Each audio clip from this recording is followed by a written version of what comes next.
inilah perjuangan untuk mendaki Bukit Jambe.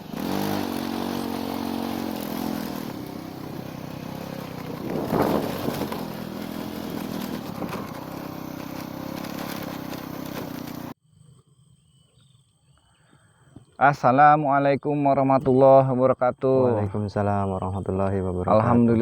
Alhamdulillah. Sore ini kita ketemu lagi dengan kami penguasa alam misteri. Kami alhamdulillah sudah berada di tengah-tengah Bukit Jambe, Gunung Bukit Jambe. Pada waktu itu ada video kami yang pertama, yang part 1 mengenai sisi goib penunggu terkuat dari Gunung Bukit Jambe. Nah, pada saat itu kita sudah jinikan bahwa waktu itu ada kuda emas unicorn yang pernah kita islamkan. Terus penunggu Bukit Jambe ini katanya diganti oleh ular besar. Nah, kita kebetulan ada di Gunung Bukit Jambe ini. Kita akan mengungkap misteri apa yang ada di Bukit Jambe ini sendiri. Nah, oleh karena itu mudah-mudahan kita bisa mengungkap semuanya. Tadi kita masuk ke sini juga perjalanan terjal. Nanti kita bisa saudara-saudara, teman-teman bisa lihat bahwa ada, wah pokoknya terjal.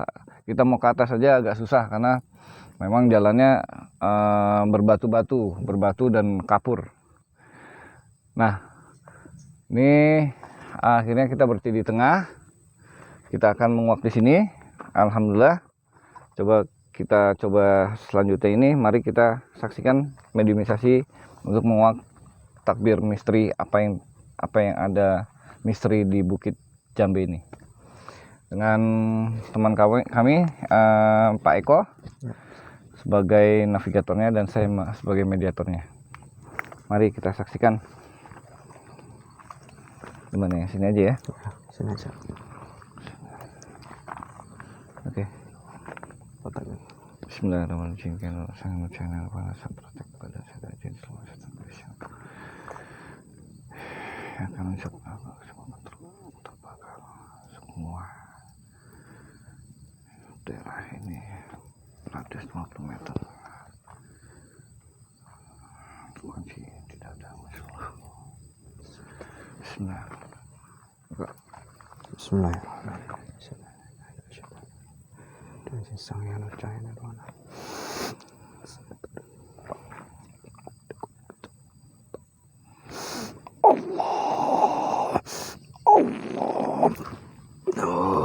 Allah, masuk terkunci.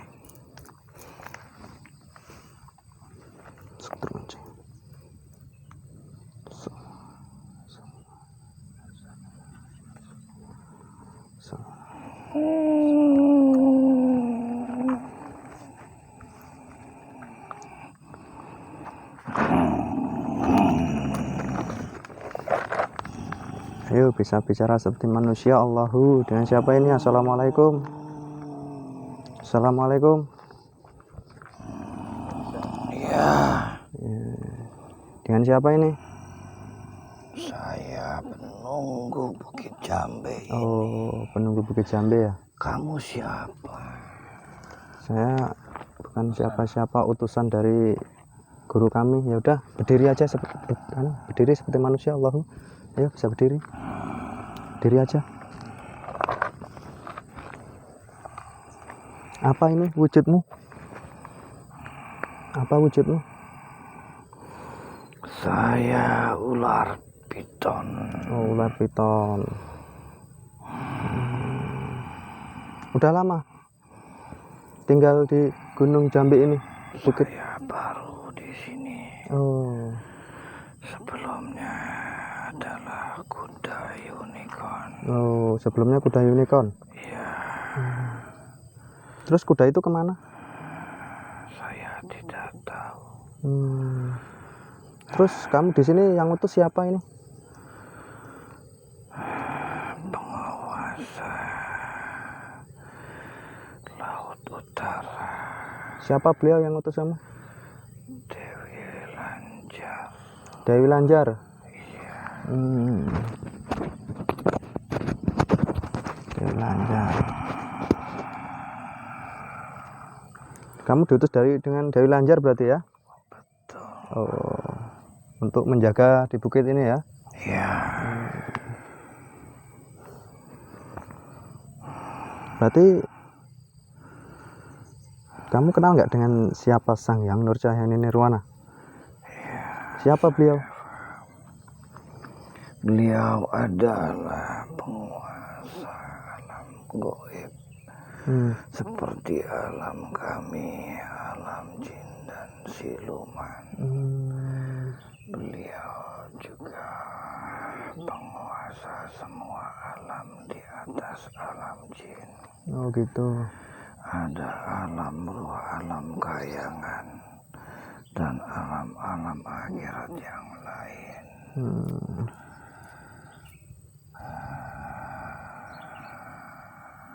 Itu sebenarnya itu kayak cerita wayang atau memang ada orangnya sih, Sang Hyang Nurcahyani Nirwana ini? Sang Hyang Nurcahyani Nirwana bukan cerita wayang, tapi adalah titisan dari sebuah nur, cahaya yang diturunkan oleh Allah Subhanahu wa Ta'ala pada akhir zaman ini ke dunia ini. Ruh nur Sang Hyang Nurcahyani Nirwana memang sudah ada dan sudah ada sejak dulu kala. Berarti udah sejak lama beliau memang ada, itu memang bener ada nyatanya ya? Betul. Oh gitu. Jadi kamu yang kamu jaga di sini apa sebenarnya? Kami, saya menjaga sebuah harta, kawasan harta gaib di sini. Yang harta tersebut adalah harta peninggalan untuk Sang Hyang Nurcahyani Nirwana. Oh gitu. Semua harta gaib di bawah gunung ini adalah milik Sang Hyang Nurcahyani Nirwana. Masya Allah.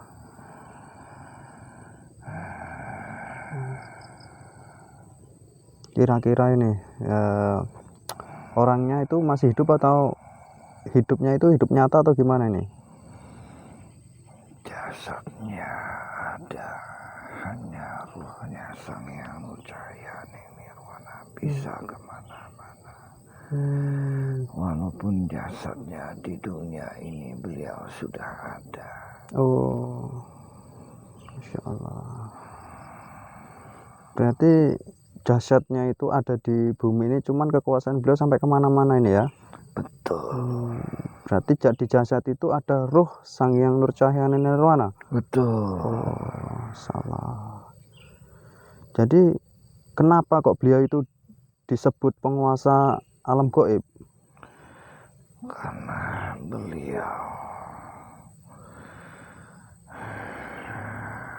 telah menundukkan semua penghuni gaib di dunia ini. Ada yang ditundukkan, ditaklukkan melalui perang, ada yang langsung takluk kepada beliau.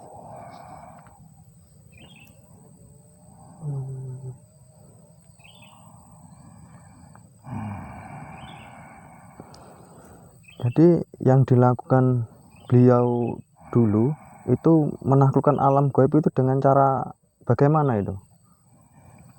Ya tadi seperti yang saya bicarakan tadi, saya jelaskan. Ada yang beliau tundukkan dengan cara peperangan, ada yang tidak. Masya Allah. Berarti itu kisahnya itu ya? Iya. Jadi bagaimana nih kok bisa disebut dengan penguasa kayangan, menaklukkan kayangan dengan bagaimana itu ceritanya itu kok? Kayangan dulu Corak Marut. Kayangan pun dulu hanya dihuni oleh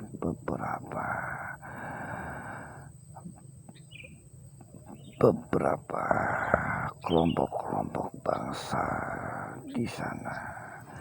Hanya terjadi peperangan yang tidak bisa dikendalikan lagi, tetapi Sang Hyang Nurcahayaning Nirwana menaklukkannya dengan tidak berbuat apa-apa. Datang dan mereka langsung tunduk kepada beliau.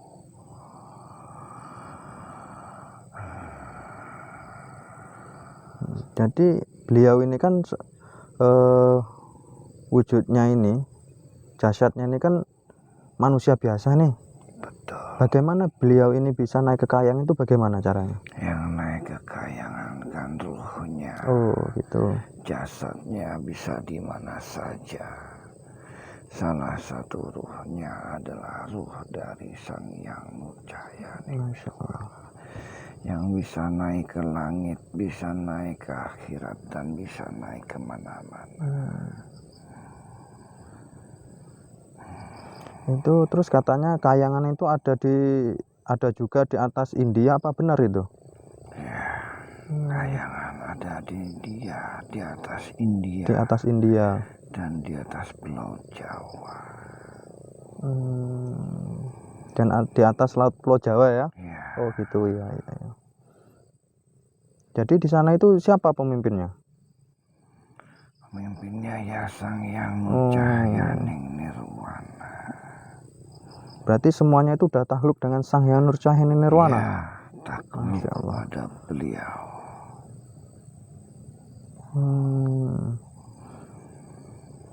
Jadi bagaimana ceritanya bisa menaklukkan yang ada di Kayangan India, yang di atas Pulau Jawa itu bagaimana? Beliau tidak melakukan apa-apa. Tidak melakukan apa-apa. Hanya beliau hadir ke sana dan mereka takluk kepada beliau. Jadi bagaimana nih ceritanya kok bisa beliau pewaris tunggal harta-harta gaib ini, warisan ini? Warisan harta gaib di mana-mana. Secara turun-temurun dari mulai kerajaan raja-raja yang terdahulu selalu menitipkan harta-harta tersebut kepada keturunannya untuk diserahkan kepada Sang Hyang Nurcahayaning Nirwana. Jadi di sini pun seperti itu. Semua penunggu harta gaib ini hanya penerus-penerus yang diwariskan dari leluhur-leluhur kami yang di sini. Jadi harta ini hanya diwariskan dengan beliau ya, Sang Hyang Nurcahayaning Nirwana ya. Betul. Jadi orang dulu kan itu tidak kenal dengan beliau. Nah, beliau hidup itu kan di zaman sekarang ini. Nah, sedangkan ruh beliau sudah dikenal. Ruh Sang Hyang Nurcahayaning Nirwana sudah dikenal mulai dulu. Oh, sudah terkenal mulai dulu sampai dulu ya. Iya, dari zaman dulu. Oleh karena itu pewaris-pewarisnya sudah diberitahukan. Jadi kan harta itu dipendam nih ya kan, dipendam. Harta itu hidup di zaman dulu nih, dipendamnya di zaman dulu. Bagaimana bisa tahu gitu? Seluruh harta gaib itu punya penunggu gaib. Ditunggu oleh penunggu-penunggu gaib yang sudah diamanahkan dari keturunan-keturunan di atasnya yang terdahulu. Oleh karena itu ada semacam estafet. Jadi penunggu yang terdahulu mewariskan kepada penunggu yang sekarang, begitulah seterusnya sampai sekarang. Oh gitu ya. Iya. Jadi sekarang nih saya pengen tahu nih ciri-ciri Sang Hyang Nurcahayaning Nirwana itu seperti apa ciri-cirinya? Ciri-ciri apa? Ya ciri-ciri Sang Hyang Nurcahayaning Nirwana itu, ciri-ciri jasadnya maupun rohnya itu seperti apa? Ruhnya berupa cahaya yang terang benderang. menyilaukan mata dari setiap sudut. Setiap makhluk, setiap jasad maupun setiap ruh yang melihat ruh beliau juga akan kesilauan. Kalau dari jasad beliau tinggal di Pulau Jawa. Berarti itu udah benar adanya beliau tinggal di Pulau Jawa untuk ini untuk Iya, untuk lahiriahnya ya. secara zohir. Secara beliau zohirnya ya. ada di Pulau Jawa. Kalau dari sisi Sang Hyang Nur Cahya ini Nirwana tadi itu berbentuk cahaya gitu ya. Iya, Berbentuk cahaya yang sangat terang benderang yang bisa menyilaukan mata itu tadi ya.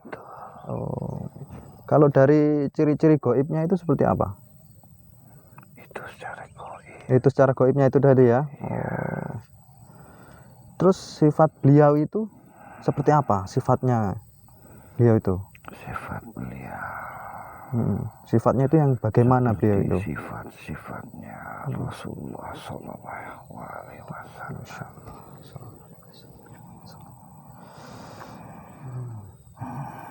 Jadi apa dukun-dukun itu tahu soal Sang Hyang Nur Cahya Nirwana ini? Sudah banyak yang tahu, dukun-dukun di seluruh Indonesia dan dunia. Semua sudah pada tahu kehadiran Sang Hyang Nur Cahya Nirwana. Hanya beberapa yang paham betul, tapi hanya sekedar tahu saja sudah banyak.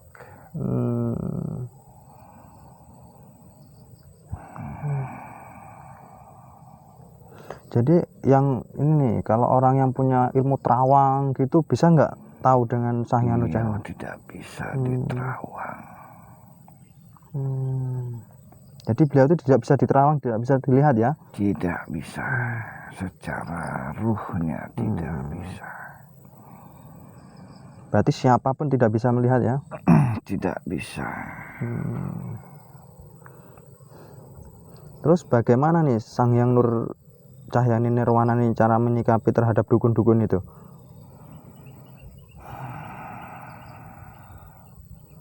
Apabila ada dukun-dukun yang nakal dan menyerang beliau, beliau akan punya dua pilihan.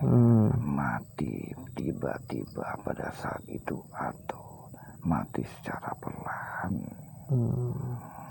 Masya Allah. Berarti hanya dikasih dua pilihan itu ya? Iya. Antara hidup, antara mati secara tiba-tiba dengan secara jangka panjang itu ya, berlahan-lahan itu ya? Masya Allah. Berarti apakah dukun-dukun itu pernah menyerang beliau? Banyak.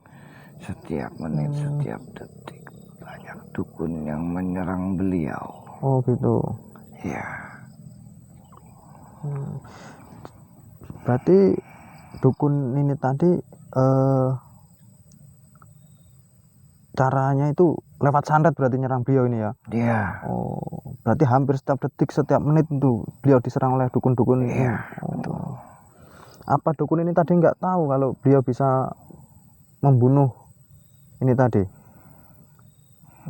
Tidak tahu. Tidak tahu ya. Jadi bagaimana beliau itu kalau melawan dukun itu bagaimana caranya? Tinggal mencentikkan tangannya beliau. Masya Allah, subhanallah. Melalui hempasan tangannya. Masya Allah. Dengan semua ilmu yang beliau punya. Apakah raja-raja di dunia ini yang masih hidup itu kenal dengan beliau? Seharusnya kenal. Hanya tergantung apakah mereka diberikan hidayah atau tidak. Tetapi secara raja-raja di dunia seharusnya faham mengenai Sang Hyang Nur Cahya Nirwana. Karena semua raja-raja goib sudah tidak ada yang tidak kenal beliau. Masya Allah, subhanallah. Berarti raja-raja yang sudah meninggal itu kenal dengan beliau semua. Ya, Masya Allah, subhanallah.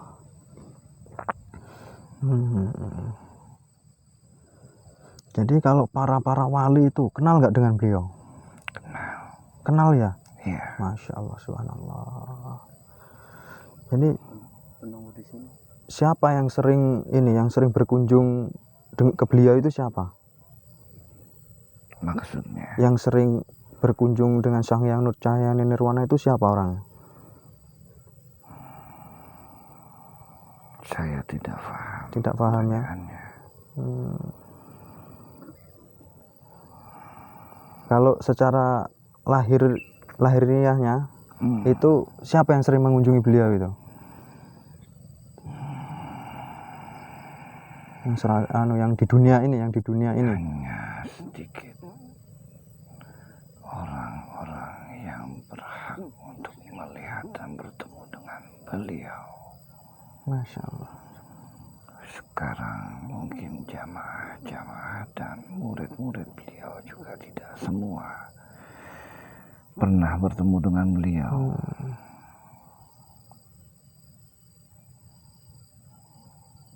Berarti nggak semua orang yang bisa nemui beliau ya? Iya, Bahkan jamaah dan murid-muridnya itu belum tentu bisa nemui beliau. betul. Masya Allah. Itu disebabkan karena apa itu? Tergantung kepada Allah Masya Allah. takdirnya.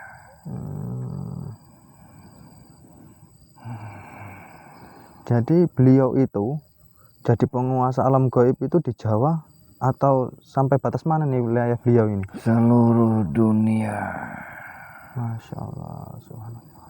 penguasa alam gaib beliau.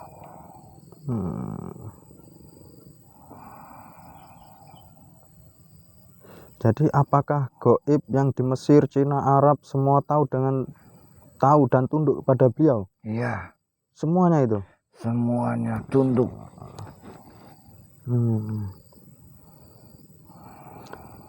Bagaimana kalau dengan gaib-gaib yang ada di bumi? Apa mereka juga kenal dengan beliau? Semua kenal. Tidak ada yang tidak kenal beliau. Bahkan di planet sekalipun. Ya, Masya Allah. alam semesta terhadap adalah bumi isinya dan dunia ini termasuk alam semesta. Planet-planet, meteor-meteor yang ada penghuninya semua tahu. Kenal dengan Sang Hyang Nurcahyani Nirwana. Masya Allah, subhanallah. Jadi apakah orang planet lain luar angkasa sana apa pernah menyerang ke bumi? Saya kurang paham. Kurang paham ya. Ya,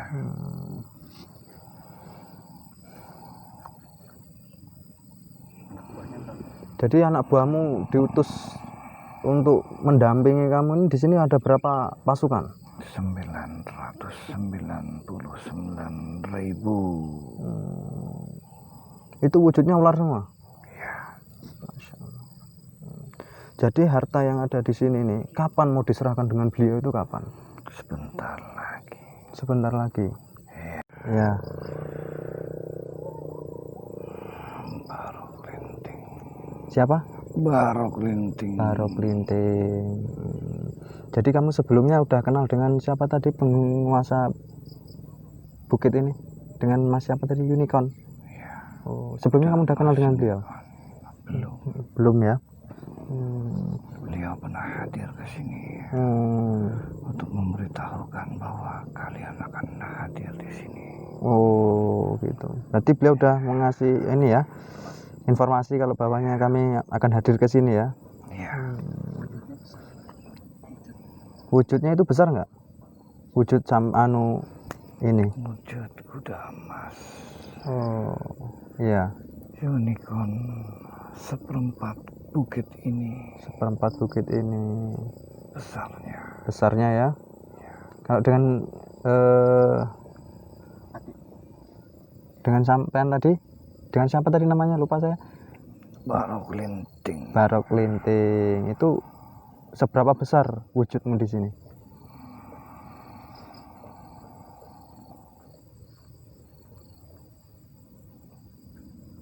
Panjang saya 150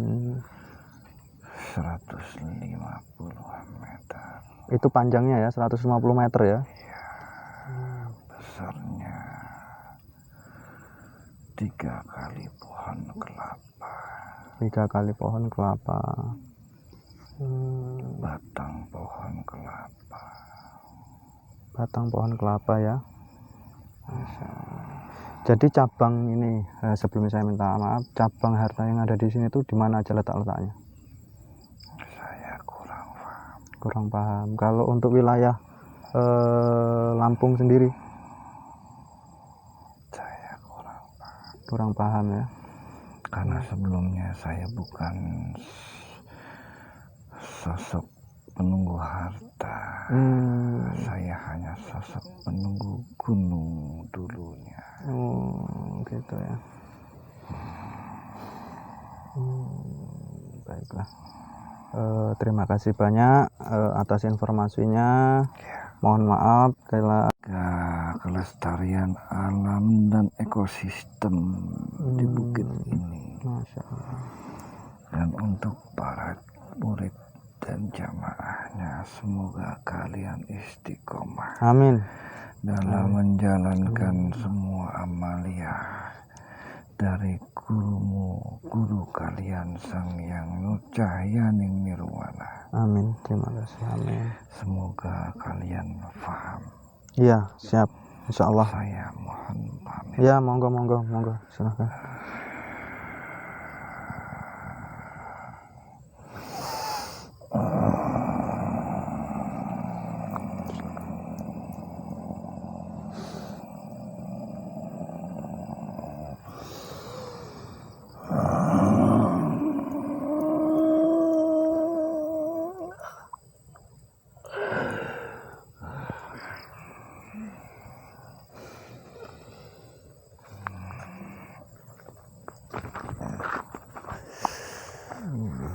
Oke, baik.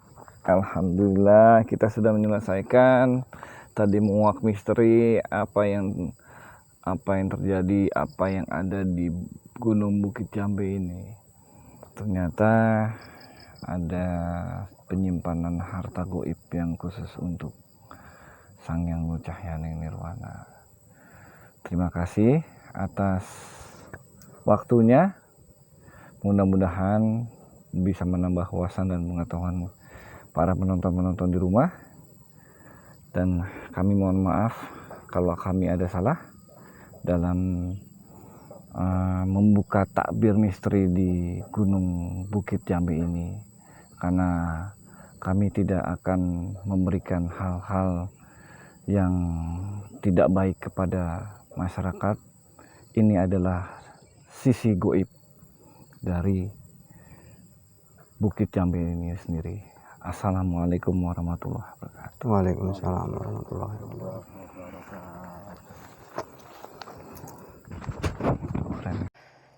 Saudara kami yaitu Mas Eko dengan Kang Indra.